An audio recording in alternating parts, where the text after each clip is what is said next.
Hello hello hello, स्वागत है आपका आज के नए टॉपिक में। आज हम लोग पढ़ने जा रहे हैं इकोनॉमिक्स का नया टॉपिक जो कि है मानव विकास सूचकांक पर एक संक्षिप्त लेख लिखी है। क्या है टॉपिक आज का हम लोग का? मानव विकास सूचकांक यानी कि एचडीआई, ह्यूमन डेवलपमेंट जो भी होता है इंडेक्स, उस पर हमें क्या करना है, एक लेख लिखना है। उसके बारे में हम लोग को आज बताना है। ये क्वेश्चन लोग पहले भी पढ़ चुके हैं, लेकिन आज हम लोग विस्तृत तरीके से इसके कोर टॉपिक को पकड़ के इसको पढ़ेंगे और समझेंगे। ठीक है, तो शुरू करते हैं आज का टॉपिक। यह है मानव विकास सूचकांक। इसका परिचय यानी इंट्रोडक्शन डालकर हम लोग क्वेश्चन शुरू करेंगे। मानव विकास सूचकांक यानी कि ह्यूमन डेवलपमेंट इंडेक्स एचडीआई एक सांकेतिक सूचकांक है। क्या है? एक सांकेतिक सूचकांक है जिसे संयुक्त राष्ट्र विकास कार्यक्रम यूएनडीपी ने 1990 में पेश किया था। जिन्होंने क्या करा था, एक सांकेतिक सूचकांक होने के साथ साथ जिसे किसने मतलब प्रस्तुत किया था, संयुक्त राष्ट्र विकास कार्यक्रम यानी कि यूएनडीपी ने 1990 में इसे प्रस्तुत किया था या पेश किया था। यह सूचकांक देशों के सामाजिक और आर्थिक विकास का मूल्यांकन करने के लिए एक महत्वपूर्ण उपकरण है। यह सूचकांक क्या है? देशों के सामाजिक और आर्थिक विकास का मूल्यांकन करने का क्या है, एक महत्वपूर्ण उपकरण है के रूप में क्या है, कार्य करता रहता है। और एचडीआई का उद्देश्य केवल आर्थिक वृद्धि ही नहीं है। एचडीआई जो है ह्यूमन डेवलपमेंट इंडेक्स का उद्देश्य केवल आर्थिक वृद्धि नहीं है, इकोनॉमिक ग्रोथ ही नहीं है, बल्कि मानव कल्याण के विभिन्न पहलुओं को भी ध्यान में रखना है। बाकी जो मानव कल्याण है, ह्यूमन वेलफेयर है, रखना है, ताकि विकास के समग्र दृष्टिकोण को समझा जा सके। ताकि क्या कहा जा सके, विकास के समग्र दृष्टिकोण को समझा जा सके। ठीक है, आगे देखते हैं। तो मानव विकास सूचकांक के घटक क्या क्या है? एचडीआई मुख्य रूप से तीन मुख्य आयामों का माप करता है। एचडीआई क्या करता है? मुख्य रूप से तीन आयामों की माप करता है। पहला हो गया जीवन प्रत्याशा यानी कि लाइफ एक्सपेक्टेंसी। लाइफ एक्सपेक्टेंसी क्या होती है? जीवन प्रत्याशा का उपयोग स्वास्थ्य की किया जाता है। जीवन प्रत्याशा को क्या क्या किया जाता है? स्वास्थ्य की स्थिति और जीवन स्तर को मापने के लिए किया जाता है। यह उस औसत आयु को दर्शाता है जो एक व्यक्ति किसी विशेष देश में जन्म लेने के बाद, यह क्या करता है, उस औसत आयु या एवरेज एज को दर्शाता है जो एक व्यक्ति या कोई एक इंसान किसी विशेष देश, कोई भी एक देश में जन्म लेने के बाद जी सकता है। मतलब उसने किसी देश में जन्म ले लिया, किसी देश में जन्म ले लिया, ये उस औसत आयु को जीवन प्रत्याशा दर्शाता है कि उसने जन्म ले लिया, उसके बाद वो कितने उसको देखता है। यदि वह उस देश के वर्तमान स्वास्थ्य परिस्थितियों के अनुसार जीवन जीता है, यदि क्या करे, वो उस देश के जो वर्तमान या प्रेजेंट टाइम पे जो स्वास्थ्य परिस्थितियों के अनुसार जीवन जी रहा है, तो उसकी वो क्या कहलाएगी? जीवन प्रत्याशा कहलाएगी। शिक्षा स्तर क्या होता है? एजुकेशन लेवल के तौर पे नापा जाता है एचडीआई। शिक्षा के स्तर को मापने के लिए दो घटक होते हैं। शिक्षा के स्तर को मापने के लिए कितने घटक होते हैं? दो घटक होते हैं, साक्षरता दर और स्कूल नामांकन दर। साक्षरता दर और स्कूल नामांकन दर। 15 वर्ष और उससे ऊपर की साक्षरता दर को दर्शाता है। क्या करता है? वयस्कों यानी 15 वर्ष और उससे ऊपर की साक्षरता दर को क्या करता है? दर्शाता है। स्कूल नामांकन दर क्या होता है? यह बच्चों और किशोरों के विद्यालयों में नामांकन का मापता है। नामांकन को क्या करता है? मापता है। यह बच्चों और जो किशोर होते हैं उनको विद्यालय में नामांकन को मापता है। इन दोनों घटकों के आधार पर शिक्षा का स्तर मापा जाता है। इन दोनों के घटकों के आधार पर क्या करा जाता है? शिक्षा का स्तर मापा जाता है। क्योंकि शिक्षा किसी भी समाज के समग्र विकास के लिए, संपूर्ण रूप से विकास के लिए क्या है? एक एसेंशियल एलिमेंट है, आवश्यक तत्व है। आगे देखते हैं प्रति व्यक्ति आय क्या कह रहा है। तो प्रति व्यक्ति आय इनकम और स्टैंडर्ड ऑफ लिविंग, इनकम और स्टैंडर्ड ऑफ लिविंग क्या कह रहा है? यह घटक उस देश की औसत प्रति व्यक्ति आय का सकल घरेलू उत्पाद होता है या जीडीपी को मापता है। उच्च प्रति व्यक्ति आय यह संकेत देती है कि उस देश लोगों की जीवन शैली और भौतिक सुख सुविधाएं क्या हो, बेहतर है। लेकिन यह अकेले ही नहीं पूरे मानव विकास को पूरी तरह दर्शा देता है, क्योंकि इससे केवल आर्थिक कल्याण का अनुमान होता है। इससे केवल क्या होता है? खाली आर्थिक कल्याण का अनुमान होता है, ना कि सामाजिक और मानसिक कल्याण का। इससे केवल इकोनॉमिक वेलफेयर का तो मतलब अनुमान लगा सकते हो, लेकिन ना सामाजिक, सोसाइटी और जो मेंटली जो कल्याण वेलफेयर हो रहा है उसका अनुमान यह नहीं लगा पाता है। एचडीआई की गणना विधि कैसे होती है? एचडीआई की गणना कैसे कही जाती है, देख लो भाई। एचडीआई को 0 से 1 तक के पैमाने पैमाने पे मापा जाता है। जहां 0 सबसे खराब विकास को दर्शाता है, वहीं 1 सबसे अच्छे विकास को दर्शाता है।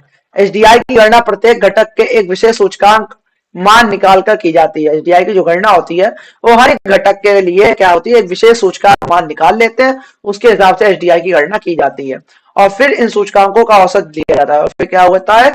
इन सूचकांकों का औसत लिया जाता है। एचडीआई की गणना इस प्रकार की जाती है कि देख लो,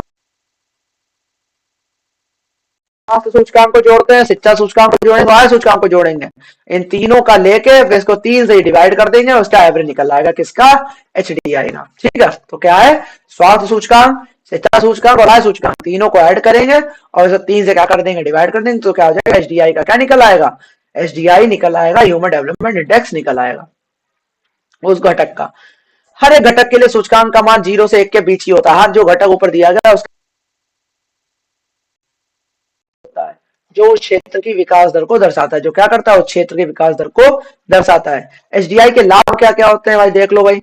समग्र विकास को समझने का अवसर, समग्र जो विकास है उसको समझने का अवसर कौन देता है, एचडीआई। एचडीआई केवल आर्थिक सूचकांकों जैसे जीडीपी पर निर्भर नहीं होता है, एचडीआई केवल क्या होता है, आर्थिक सूचकांक जैसे कि जीडीपी पर ही खाली निर्भर नहीं होता है, बल्कि स्वास्थ्य, शिक्षा, जीवन स्तर जैसे सामाजिक मापदंडों को भी ध्यान में रखता है। बाकी साथ साथ सामाजिक जो मापदंड है उनको भी ध्यान में रखता है और आगे बढ़ता है। नीति निर्धारण में सहायक होता है सबसे ज्यादा तो एचडीआई। सरकार और अंतरराष्ट्रीय संगठन एचडीआई के आधार पर ही विकास संबंधी नीतियों को बनाते हैं। जो सरकारें हो गई और जो अंतरराष्ट्रीय संगठन हो गए वो एचडीआई के आधार पर ही विकास संबंधी नीतियों को तैयार कर सकते हैं। और यह सूचकांक उन्हें यह समझने में क्या करता है, मदद करता है कि किस क्षेत्र में सुधार की आवश्यकता है। सूचकांक क्या करता है, उन्हें यह समझने में मदद करता है कि किस तुलना, जो दुनिया के देशों की तुलना क्या है, एचडीआई का उपयोग देशों के सामाजिक और आर्थिक विकास का तुलनात्मक क्या होता है, अध्ययन करने के लिए किया जाता है, किया जा सकता है। दुनिया में देशों की तुलना कैसे होती है, जो एचडीआई का उपयोग कैसे किया जा सकता है, एचडीआई का उपयोग देशों के सामाजिक और आर्थिक विकास का तुलनात्मक अध्ययन करने के लिए किया जा सकता है। यह सूचकांक क्या होगा, दुनिया भर के देशों की स्थिति को समग्र रूप से समझने में मदद करता है। और यह सूचकांक क्या करता है, दुनिया भर के देश हो गए उनकी स्थिति कष्ट करने में, उसके बारे में मतलब उसमें विवरण देने में क्या करता है, मदद करता है। और नीतियों संबंधी चीजों को भी देखने में मदद करता है एचडीआई। एचडीआई की सीमाएं कहां कहां तक है, आय को प्राथमिकता देता है एचडीआई। तो एचडीआई में प्रति व्यक्ति आय को अधिक महत्व दिया जाता है। एचडीआई में क्या होता है, जो प्रति व्यक्ति आय है उसे बहुत ज्यादा महत्व दिया जाता है, अधिक महत्व दिया जाता है। जबकि अन्य तत्व जैसे सामाजिक असमानताएं, जातिवाद, लिंग असमानता, पर्यावरणीय कारक को कम महत्व दिया जाता है। खाली एचडीआई में प्रति व्यक्ति आय को असमानताएं हो गई, जातिवाद, लिंग असमानता, पर्यावरणीय कारक को भी कम महत्व दिया गया है। ठीक है, तो इसमें इसकी सीमा है एचडीआई की।